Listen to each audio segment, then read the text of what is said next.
नमस्कार मित्रों, आप सबका स्वागत है। आज मैं आपको गुरु और शुक्र अस्त होने जा रहा है। कब और कितने तारीख को अस्त होगा और कितने तारीख को उदय होगा। साथ में गुरु और शुक्र अस्त काल में शुभ कर्मों को निषेध क्यों माना गया है, इसके पीछे का क्या है राज।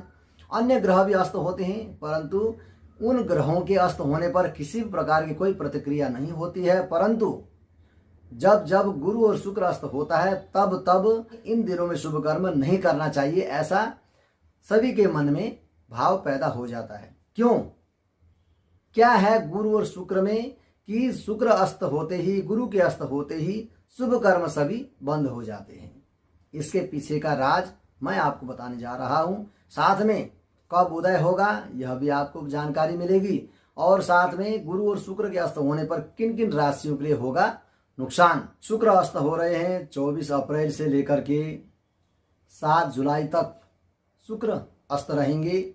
7 जुलाई को शुक्र उदय होंगे और गुरु अस्त हो रहे हैं 6 मई से लेकर के 2 जून तक का समय गुरु अस्त रहेंगे।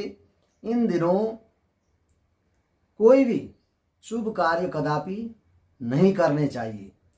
क्यों नहीं करने चाहिए मैं आगे बताऊंगा, और क्या करना चाहिए क्या नहीं करना चाहिए। जो आप दैनिक शुभ कर्म कर रहे हैं, जैसे मंदिर जाना होता है, जल इत्यादि चढ़ाते हैं, पूजा पाठ करते हैं, यह सब शुभ कर्म आप दैनिक कर सकते हैं। पूजा पाठ जो भी दैनिक क्रियाएं हैं वह आप कर सकते हैं। दान पुण्य इत्यादि भी आप कर सकते हैं। परंतु नामकरण संस्कार आप कर सकते हैं और मरण संस्कार यानी मृत कर्म आप कर सकते हैं, परंतु अन्य संस्कारों को भी करना निषेध माना गया है। जैसे कान छिदवाना यह भी एक संस्कार है, बाल कटवाना यह भी एक संस्कार है, और जनेऊ लगाना यानी उपनयन संस्कार यह भी एक संस्कार है। इसी तरह से और भी संस्कार हैं, उनको भी करना निषेध माना गया है। भवन इत्यादि का निर्माण करना निषेध है, और सभी जमीन खोदने से संबंधित सभी कार्य निषेध माने गए हैं। और दुकान इत्यादि जैसी उद्योग व्यापार के लिए आप नया कार्य शुरू करने जा रहे हैं, वह भी इन दिनों में निषेध माने गए हैं। नवीन कार्य की शुरुआत कदापि गुरु और शुक्र अस्तकाल में नहीं करना चाहिए।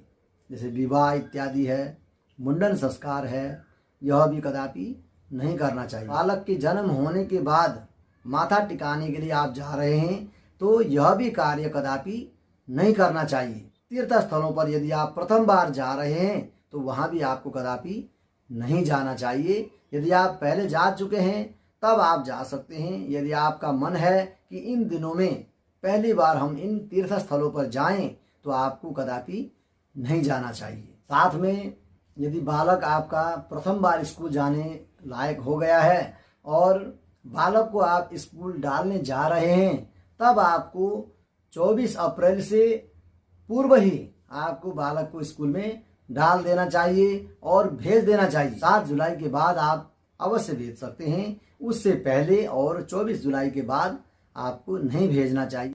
कौन कौन सी राशियां हैं जिन राशियों को शुक्र अस्त के होने से और गुरु के अस्त होने से चिंता परेशानियां लग सकती हैं, यानी उनके जीवन में कुछ परेशानियां आ सकती हैं और यह राशि वाले चिंतित हो सकते हैं। यानी किसी भी प्रकार से गुरु और शुक्र यदि यह ग्रह अस्त हो जाते हैं तब आपके जीवन में कुछ न कुछ परेशानी अवश्य आती हैं, और इन्हीं परेशानियों में कुछ राशियां हैं, जो राशियां हैं जिनके जीवन में ऐसी परेशानियां आ सकती हैं, वह राशियां हैं वृष राशि, तुला राशि, धनु राशि और मीन राशि।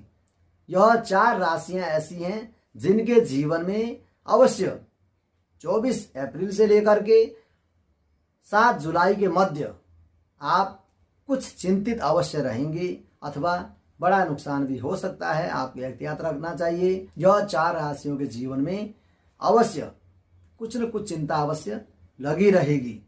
आप स्वयं देख सकते हैं 24 अप्रैल से 7 जुलाई के मध्य गुरु और शुक्र अस्तकाल में क्यों नहीं करना चाहिए शुभ कर्म, इसके पीछे क्या है राज। गुरु और शुक्र ग्रह जन्म कुंडली में यानी नवग्रहों में सबसे बलवान शुभ ग्रह माने जाते हैं। गुरु और शुक्र ही हर पाप प्रभाव से रहित होकर के शुभ ग्रह माने जाते हैं और शुभ कर्म करने के लिए शुभ ग्रहों का बलवान होना अति आवश्यक है। गुरु और शुक्र का भी देखना अति आवश्यक है क्योंकि यह शुभ है। गुरु भी शुभ ग्रहों में माना जाता है और शुक्र भी अति शुभ ग्रह है। जैसे आपने कई बार यह जानकारी प्राप्त की होगी कि जब ग्रह बकरी होता है यानी पाप ग्रह बकरी होता है तो ग्रह अति पापाचारी बन जाता है। शुभ ग्रह जब बकरी होता है तो अति शुभ बन जाता है यानी अत्यधिक शुभ कारक बन जाता है। आपको खूब धन रुपया इत्यादि प्रदान करते हैं। और जब पाप ग्रह बकरी हो जाते हैं अति पापाचारी बन जाते हैं यानी अति पापाचारी बन जाते हैं जो आपको काफी कुछ नुकसान पहुंचाते हैं।